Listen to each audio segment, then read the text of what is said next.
Hello, class 10th students.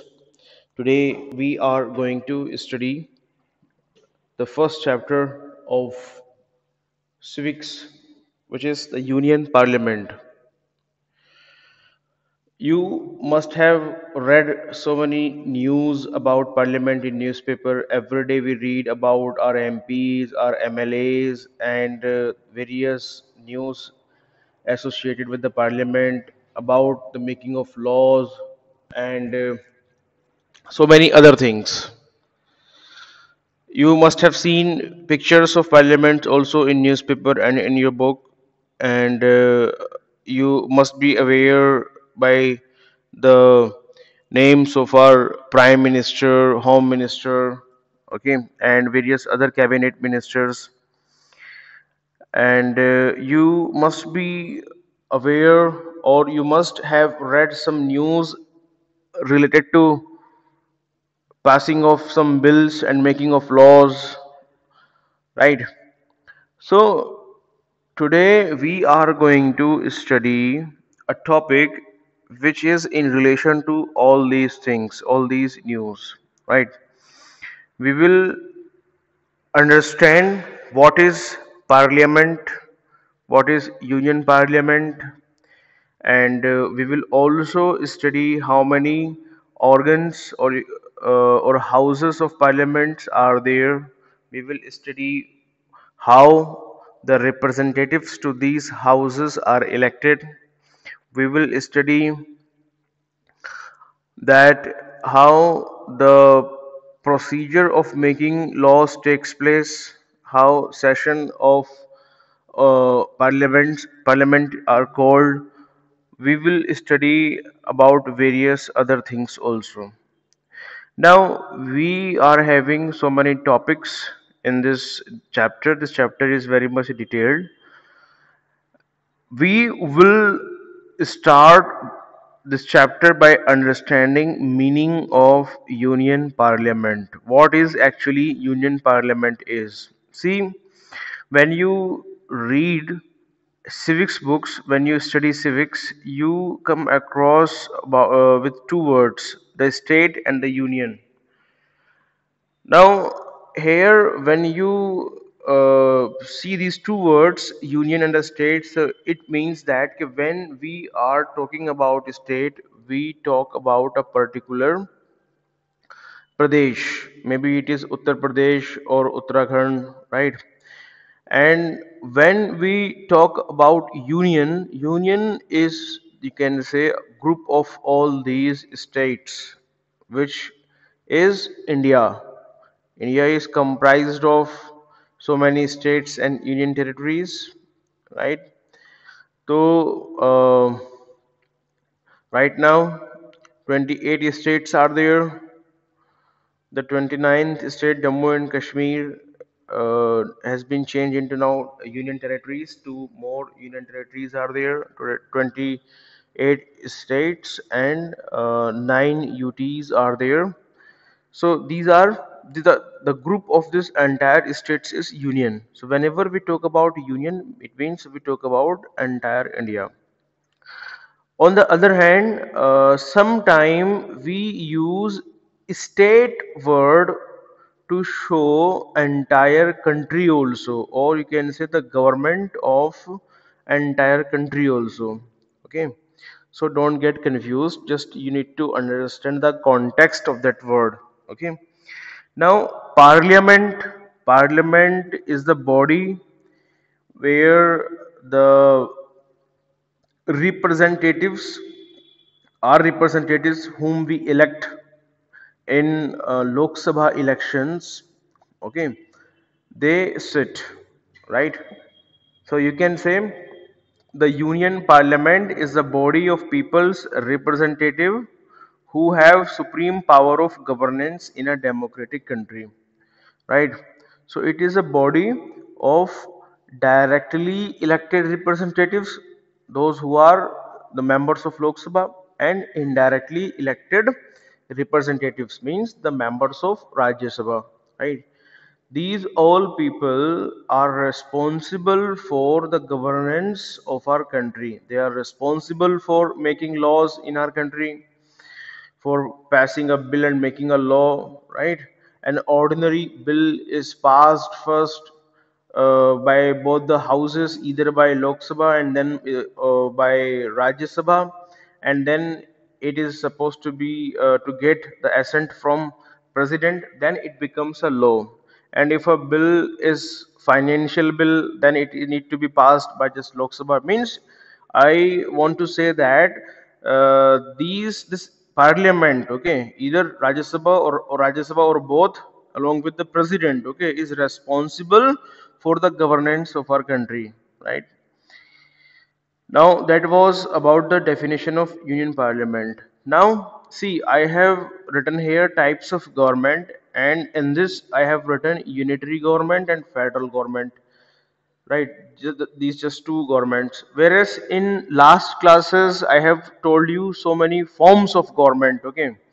Like I have told you about the democracy, okay, a rule of people by the people for the people, right, in which people govern themselves. And I have also told you about theocracy, theocracy in which the people rule with the the priest class rule the country. And then I have also told you about bureaucracy in which officers rule, okay? I have also told you about so many other forms, right? Sorry, it's sorry. Okay, so now, leaving those forms, I have written here unitary form, unitary government and federal government, okay? So I'll come to this point. Before that, let me tell you that other than these things, we are having in a democratic country there may be two forms of government. One is parliamentary form of government, and another is presidential form of government. In India, we are having parliamentary form of government where a number of representatives, okay, a number of representatives, they have equal powers, you can say, and they are responsible for governance of country. Like India is there, so in India, every year 545 members of Lok Sabha and around 250 members of Rajya Sabha are elected.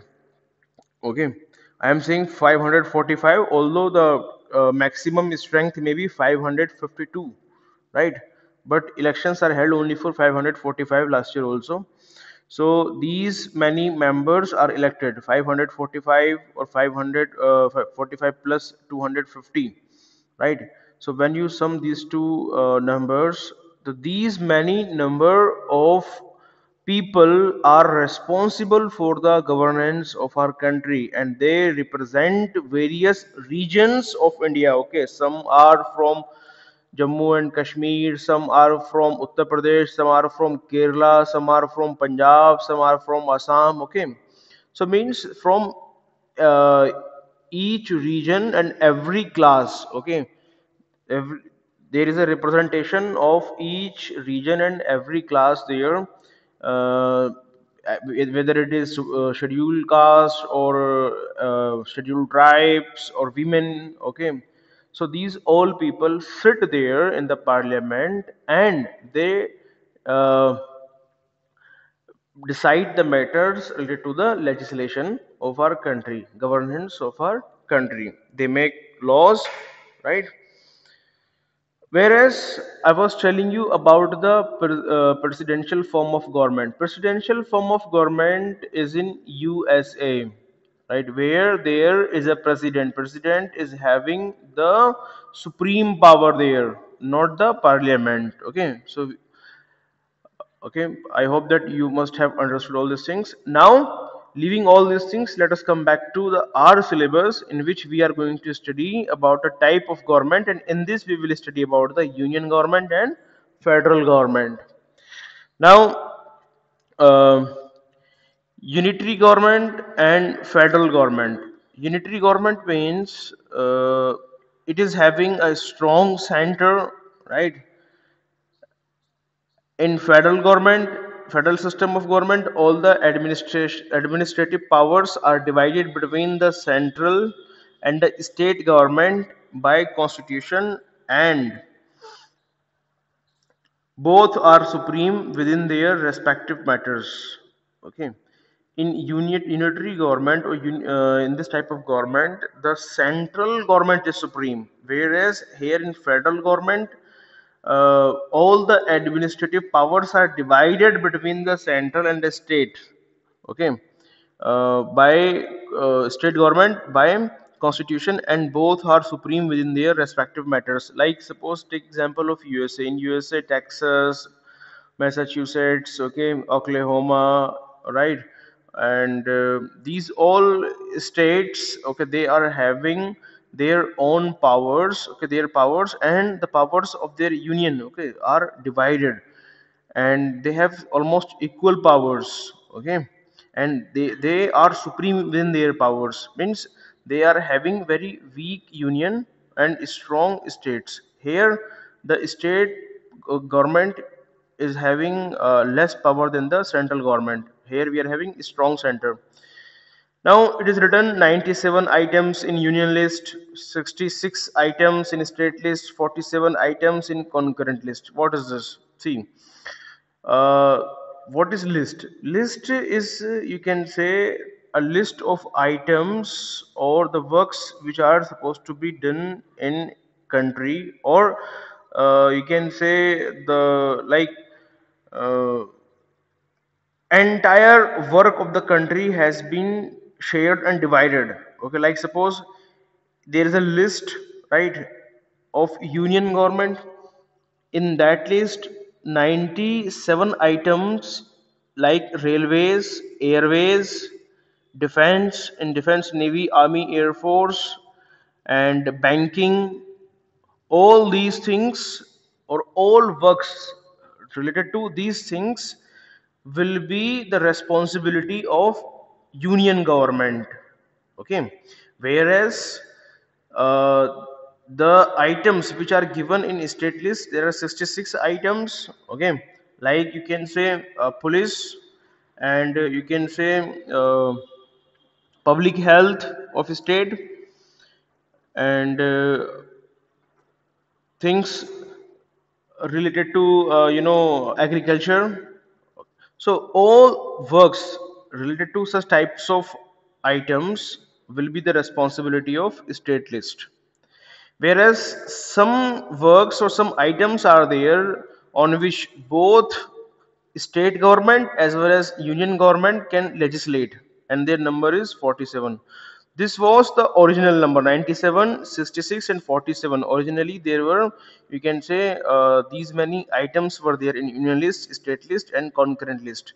List means the items on which union government can legislate or make laws, whereas the items on which state government can make laws, and the items on which both the governments can make laws. Now, total number of items in concurrent list is 52 right now. Although it has been numbered till 47, okay, it may be like 1, 2, 3, 3A, 3B, 3C, like that, okay. The total number is 52, and it has been numbered till 47. And if we count the total number of stately subjects, like right now it's 59, although it has been numbered till 66. So in exam you are not supposed to write this circled one number, you are just supposed to write 97, 66, and 47. If they ask how many items are there in union list, you are supposed to write 97, state list 66 items, and concurrent list 47 items. Just correct it, okay. In your notebook it may be written 61, and in your book it may be written 68. Okay, you need to correct it. Just 67, you need to correct it and make it 66. Okay, then the second feature of unity government is single constitution for union and states. No separate constitution for states, right? Whereas in federal government, federal system, in this we are having single constitution, means the constitution of UP will be the same constitution, right, of Uttarakhand, means there will be only one constitution for entire country. Okay, there will be no separate constitution for states. Okay, then Federal system is of utmost importance to save a country, example India, from separatist forces fighting for the fragmentation and provincialism of the country. Okay. Now you must be saying, "Ki, sir, our country is whether unitary is having unitary form of government or federal form of government." So our country is a you can say having federal government with strong center. Our country is a federal country with a strong center, right? Here in federal system, why federal system is important? See, in India there are so many states, like Punjab is there, okay, and Kashmir is there, okay. Now suppose if we are not having state government, or we are not giving opportunity to the people of Punjab to rule themselves and the people of Jammu and Kashmir to rule themselves, then what will happen? uh, Already these two states have separatist tendencies, okay. Punjab demands Khalistan and Kashmir also demands independence from India, right?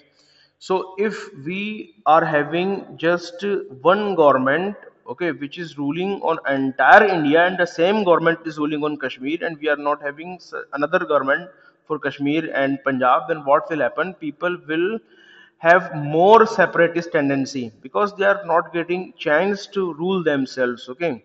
There should be, you can say, an arrangement, okay, like in Uttar Pradesh we are having state government, okay, likewise there should also be a state government where people can uh, elect their representatives among themselves, right, and feel more secure, right? So it will reduce their separatist tendencies, okay, the tendencies to get separated from India, right?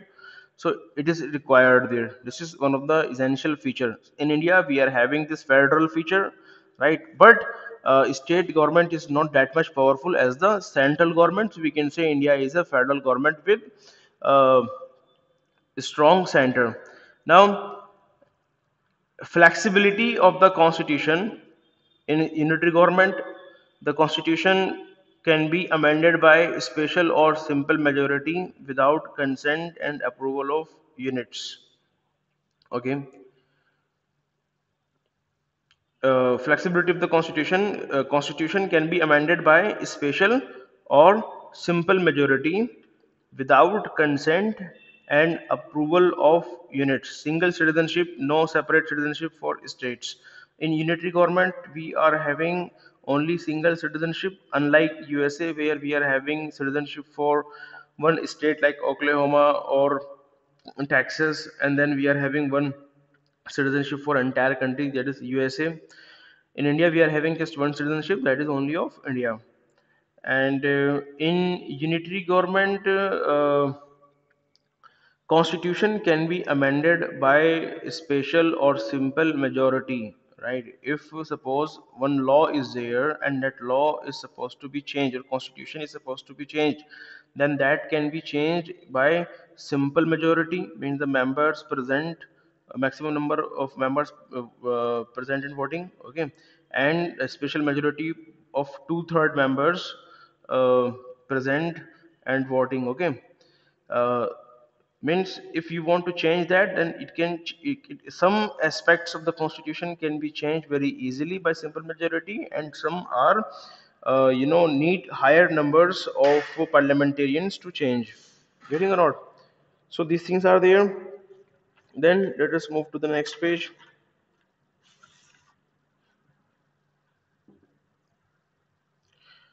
Inequality of representation in Rajya Sabha. Indian states have different uh, and unequal representation in Rajya Sabha based on their state population. So why India is not a unitary government? Okay, they have said this thing. In India, we are having inequality of representation in Rajya Sabha. Rajya Sabha is what? It is the House of States, okay, or Council of States, you can say. There, from UP, higher number of representatives are there, and states from like Assam or Meghalaya, okay, very uh, you can say very low number of representatives from these states are there. Okay, why it is so? It depends upon the population of a state. If a state is having more population, then more number of uh,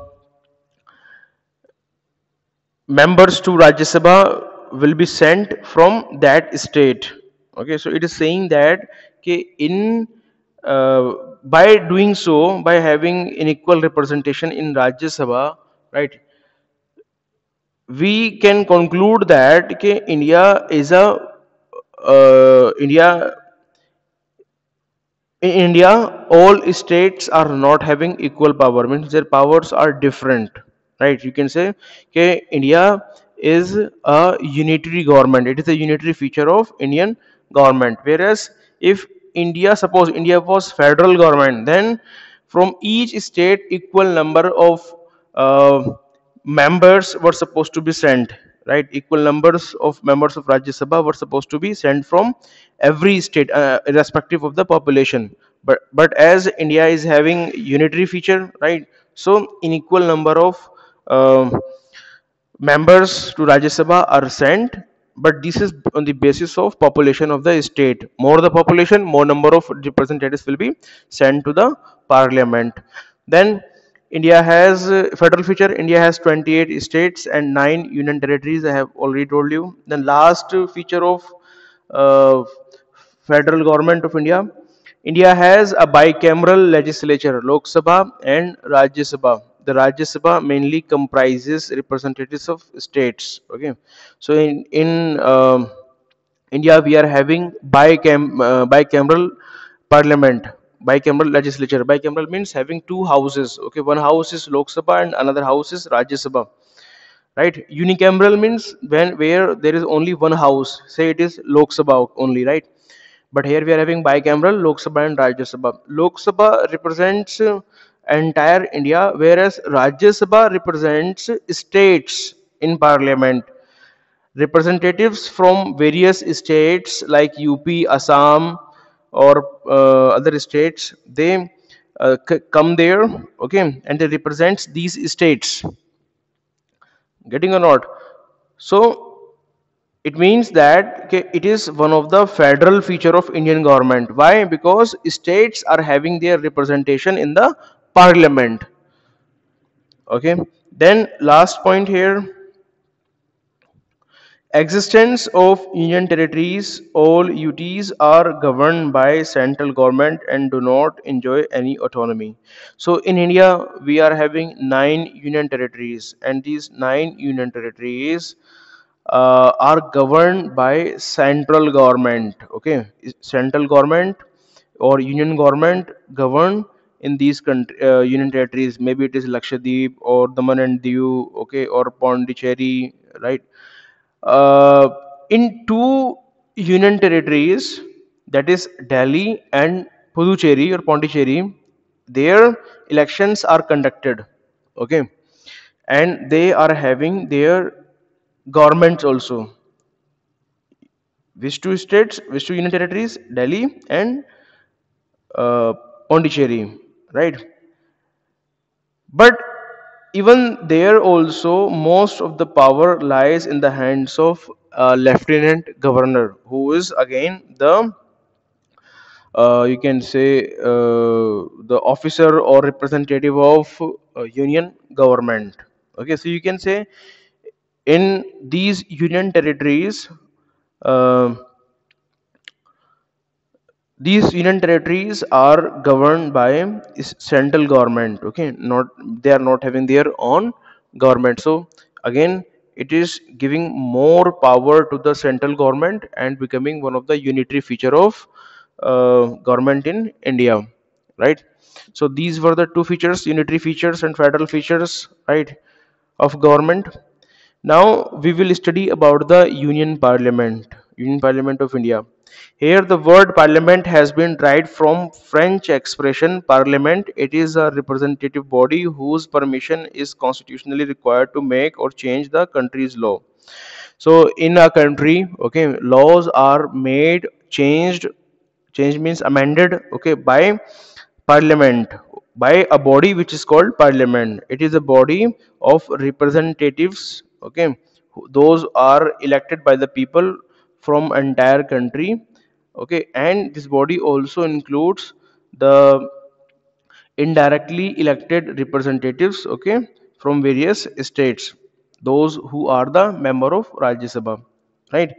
And this is responsible for making laws, passing bills and making laws. Now the parliament is lawmaking wing or part of the government, okay, so we parliament is the lawmaking wing of the government. Now in India we have bicameral legislature, that is a body of government representing the people of India as a whole, which is Lok Sabha, and a body of government representing people of particular state and union territories, which is Rajya Sabha.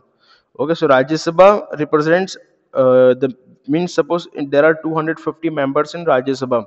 Okay, so say there are 38 members elected from Uttar Pradesh. Okay, so those 38 members will represent UP there in Rajya Sabha. Okay, so you can say here that in India we have bicameral legislature, that is body of government representing the people of the India as a whole, which is Lok Sabha, and a body of government representing people of particular state and union territories, which is Rajya Sabha.